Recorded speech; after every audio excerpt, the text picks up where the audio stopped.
Welcome to 8 Minute TV. Alfred asks. Today I'm here with Ali, aka Lackhoney. Hey. Welcome, bro. It's an honor to have you here. Yes, it's an honor to be here, bro. This is Thank our you very for having me. first show, and we said we'll start with the bank by Wow. having Lackhoney on here. Amazing. Thanks Big for having deal. me. Big deal. They said I'm not allowed to move my shoulders, so I'm gonna like. Yeah, let's I'm be gonna careful with that, yeah, right? I'm gonna be super careful so the volume doesn't get too loud. All right, how have you been, bro? How's the grind? Man, no complaints. No complaints from me at all. Life is good. Yeah. What about you? Not bad, not bad. You know how the school grind goes. Mm-hmm. But Lackhoney, how is it like to combine school with music? I think school with music is an interesting combination. It's hard to find balance a lot of times because both of them demand full-time attention. But at the same time, they're both really possible. And I have been blessed to meet people that allow me to work fast musically. So I can just like fit in little study breaks here and there and then come out with songs at like a good rate. Wow, so you make music during your study breaks? Yeah, a lot of times. I mean, sometimes it'll just be like 6 hours where I like, or like a longer period of time. Wow. So do you feel like there's some kind of trade-off where you don't really get to have a good balance at some point because maybe you want to finish a project or an album or some songs? Man, I'm working on 3 different projects right now musically, and I've been neglecting them for the past few weeks, for this semester actually, because school's just been like wrecking me. Right, that's just like me with the gym. I'm always like, yo, grades before games, right? Yeah. Because I mean, in as much as it's hard to actually have this balance, I feel like there's a time to actually buckle down and do schoolwork. Yeah.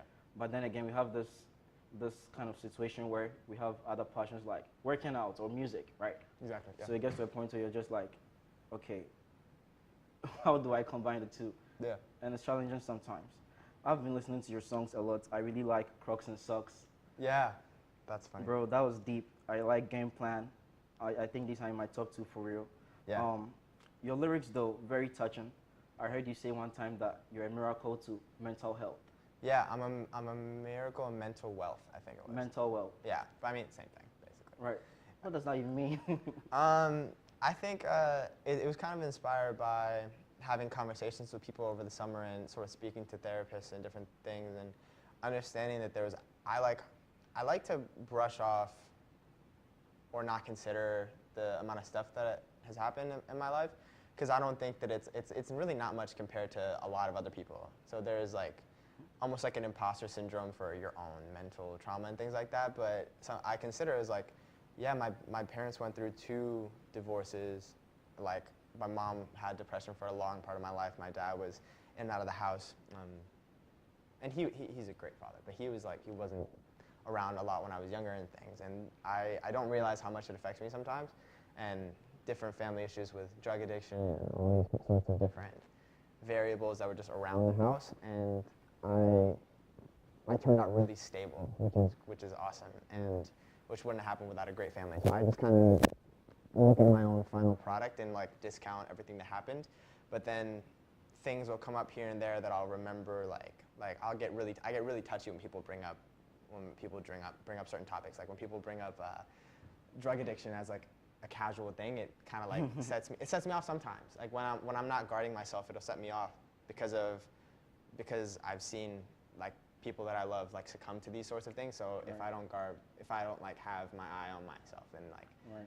I can go off. So the miracle and mental wealth line was just sort of that. Well, that's deep. It kind of reminds me of my personal story with alcohol. I stayed in a family house where I saw my uncle get drunk on every other day, and the kind of impact it had on him. To date, I mean, I sip Moscato every once in a while when maybe I'm making a toast or it's a friend's birthday. Yeah. But even though I'm 21, I still feel like there should be that kind of distance from it. I'm very touchy when it comes to the issue of alcohol. Yeah. And I feel like that was just some sort of scar that I just experienced on there, and it just stuck with me. Is it for you that you don't, is it that you're afraid to end up like your uncle, or is it that just like even the thought of alcohol just like right. triggers that and it's not right? I think for the most part is the fact that I was able to see someone actually fail to be himself and get out of his normal line of reasoning because he was under the influence. Yeah. The inability to be yourself and to actually reason at the level you usually would, it really got to me, and I was like, I want to be in control every other day. Yeah, so I had to do with you. Like you were looking at yourself and being like, I can't think let so that be too. me. I think so too, and it's been rewarding so far. I mean, I enjoy Moscato. I think it's sweet, but I'm not gonna go home and be like, okay, 2 bottles tonight, or Yeah. shot, like stuff like that. I stay away from, you know. And you said over the summer you were fortunate to meet some people, and I would like to mention that I remember you texted me one time to say, hey Alfred, let's grab lunch sometime, and Yeah. I was there thinking like, damn, what's Lackhoney trying to do with a peasant Man, like me, right? stop. I see Lackhoney drive around campus in my dream car. This cool kid, his studios, go to performances, get invited to all these events, and he wants to meet me. So I was like, wow, this guy must be real humble, right? So actually see the need to reach out to Alfred. Who's Alfred? Why would you want to meet Alfred, right? Man, it's crazy because the way you're talking is that's the way I feel about you as well. So This guy, I was the thinking, hype game begins. I know. I don't want to get into the just like going at each other. But literally, it was just like I've just like heard about Alfred for so long and like the All Dono lies, brand man. and all these different things. And my friends started wearing it. I was like, All who the fake is hype. this person? So I was like, let me. I think I was scared to talk to you at first, and then I like said hi to you at an event or something, and I was like, okay, cool, I got to do it. And then I just reached out, Right. and you were down, and it was just like that was a good conversation. Yeah, and it's been nice knowing you so far. I really like your driving. How far are you trying to go with this music thing?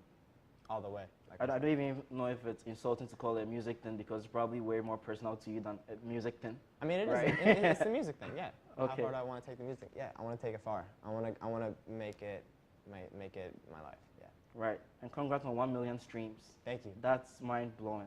Yeah, it's weird. It's strange. Was it a goal you set for yourself and just expected to happen, or was it just like you woke up one morning and you're like, damn, 1 million? How did you get there?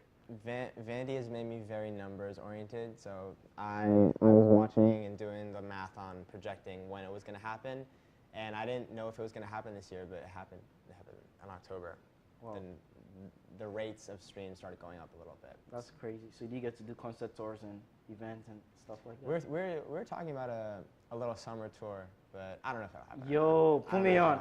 Put me on. Hype man. It's more just like I don't know if it'll happen or not. Wow, that's dope, bro. But it'd be cool. It'd be really cool. Yeah, bro. So what's next for you, Lackhoney? Man, so last night you missed it, but we had an event. I missed it. Yeah, we had an event. You know what school does to you? I had 2 assignments due at 11:59. Bro, I was like, gotta buckle down. Yeah, no, I get that for sure. So basically, last night I had an event with my band in Bronson, and we had a little. It was like I wanted to keep it really small, so we had an intimate show of like 40 people that came through, and I like was talking to them about the plans for the future, and I want to have more events like this. But basically, I have 3 projects coming on the way. So one is a super deeply conceptual, spiritual project that I like really, really go into like my deepest feelings and all these different things. The other one is a really interesting conceptual project that's going to be very short, but also very, very fulfilling, I think. I think when people listen to it, they're going to be like satisfied. And then there's just going to be a project of all these songs that I have, because I mean, it's like workouts. You just have so many of them. You don't know what It's to do. addicting, right? You just get into the groove of it and you just keep going. Exactly, yeah. So over the past couple of years, I've just have a bunch of songs that I've just like been sitting on for all this time, and they don't have a home on either of the couple more projects that are. Wow. So they're just gonna be coming out. That's how you're able to release like 1 song per week and just keep it going. And Yeah. I was like, damn, bro, you really doing that? Yeah, dude, I like making songs. I mean, I feel like it's just fun. That's great, bro. That's great. Well, I look forward to what the future holds. I believe you're really gonna go places. You're gonna go far. And We're it's taking just very Dono. inspiring. We need the Dono. No Dono Dono, sponsorship. no mention of Dono here. Yeah. But I just really look forward to what the future holds, bro. Thanks for coming to the show. Thank you for having me. All right.